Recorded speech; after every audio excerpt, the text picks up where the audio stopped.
everybody, I am outside because I needed to get a little bit of fresh air, so you might hear some sounds of nature in the background. I hope that's not too distracting for you, but I just needed to get outside and get some fresh air, so I decided to go ahead and record this video, my very first video on my new YouTube channel, Money Matters. So I started this channel in hopes of helping others like me to budget, save, and invest regardless of your income. So I'm a teacher and I make a moderate income. And because of my moderate income, I thought that saving and investing was not possible, or it was just going to be very challenging. And I have shifted my mindset as of the new year, because my New Year's resolution is to get on top of my finances, and at the top of the list was to increase my credit score. So I'm inviting you along this journey with me, and I hope that I can give you some tips and some tricks that you can apply to your current situation, so you too can change your mindset to see that regardless of your income, that you can save and you can invest. It just takes budgeting and it takes planning. So let's go ahead and talk about the purpose of this video. So I wanted to increase my credit score because credit is important. Your credit score determines the interest rate that you pay on either a home loan or a car loan. And your credit determines whether you can even get a loan, or even if you can rent a house or rent an apartment. So credit is really important.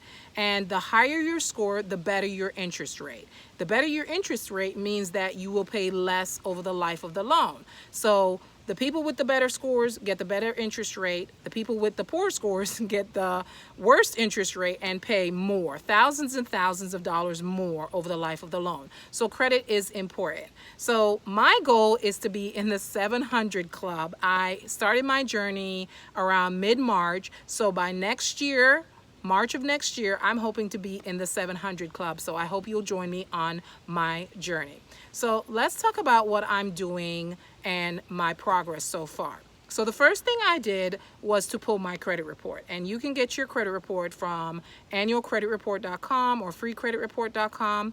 You can also get access to your TransUnion and your Equifax report online through Credit Karma. So I also have a Credit Karma account, and there are other places that you can go to get your free credit report. You can also get a free credit report from the 3 credit bureaus, TransUnion, Equifax, and Experian.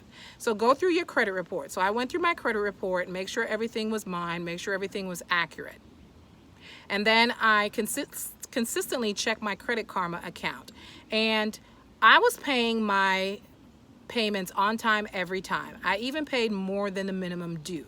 I did that all last year, right up until this point, and there wasn't any movement with my score. My score pretty much stayed the same. It would go up 2 points, down 3 points.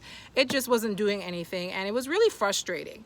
So it wasn't until I did some more research and I checked my Credit Karma, because another good thing about Credit Karma is that they give you what's impacting your score. What is it that is impacting your score?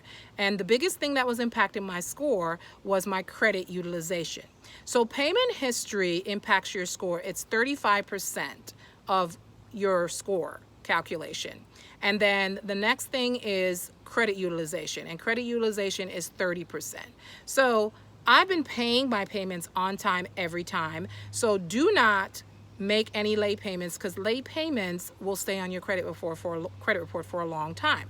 So I'm just going to continue to make my payments on time every time.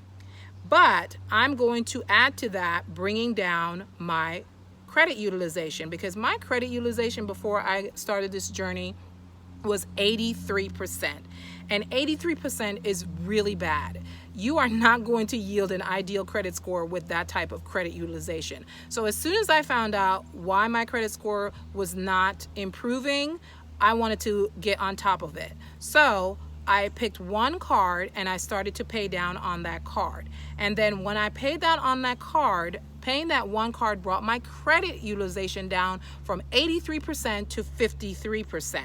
And when I checked my Credit Karma account, my score went up 8 points. And I was really excited about that. I was like, woohoo, this thing is working. So I was really excited and I got really motivated. So credit utilization is how much of your credit you're using of your line of credit at one particular time. So I have 5 credit cards, and I was using 83% of my limit across those 5 cards. So for example, if you have a credit card and your limit is $1,000 and you're using 500 of your $1,000, then your credit utilization is 50%, which is not going to yield you an ideal score. So that's what I needed to get on top of. So I paid down 1 card. I went from 83% to 53%, and my score jumped 8 points. So I was really excited about that. So that's something I'm doing. I'm going to continue to make my payments on time every time. So if you've been making your payments on time, then continue to do that. But if you had the same situation that I did, where your credit utilization is not where it should be, and all my research shows that if you're 30% or below, that's okay. 10% or below is even better. So you want to shoot for 30% or below, but if you really want to boost that score, 10% or below is even better. So my goal is to continue to pay down my credit card so that I can decrease my credit utilization, which in turn will increase my score.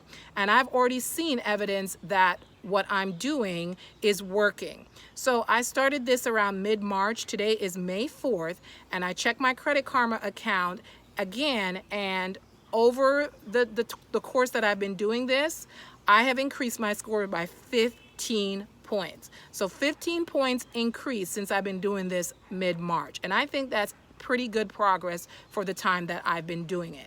So make sure you make your payments on time every time, and start attacking those balances and bring down your credit utilization. That is going to increase your credit score. I'm speaking from experience because I'm seeing that my score is increasing. So I just plan on doing that, continue to do that to increase my score. Now, I'm going to talk to you about a couple of other things that you can do.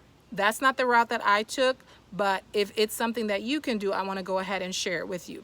So another way that you can increase your score, and you can increase your score relatively quickly, by having someone with a good credit profile add you as an authorized user. So if you have someone who's got a good credit report, they pay their payments on time, their credit utilization is where it needs to be, and they have a long history, if they add you to their account as an authorized user, that will increase your score, because basically when you're added to their account as an authorized user, you adopt their credit profile, you adopt their good behavior. So that will increase your score relatively quickly. Another thing you can do is, after you pull your credit report, go through it. If there's anything that doesn't belong to you, if there's anything that is inaccurate, you can dispute it. And there are lots of places online that you can get examples of dispute letters. If you are successful and you get these derogatory marks taken off of your credit report, then that too will increase your credit score. So those are a couple of things that you can do in addition to what I'm doing. Now, I didn't take that route, but I just wanted to put those out there for you. If that is something that you are able to do, then go for it. So I thank you for joining me, my first video on my YouTube channel. I hope you will stick with me. If you learned one thing today that is going to be helpful to you in your current situation, please remember to hit the like button, and don't forget to subscribe, hit that notification bell. I plan to upload at least 1 video a week, and I don't want you to miss anything as I get on top of my finances through budgeting and hopefully saving and then investing. And I hope that you will come along with me on my journey. So bye-bye for now. And remember, everything you do with your money matters.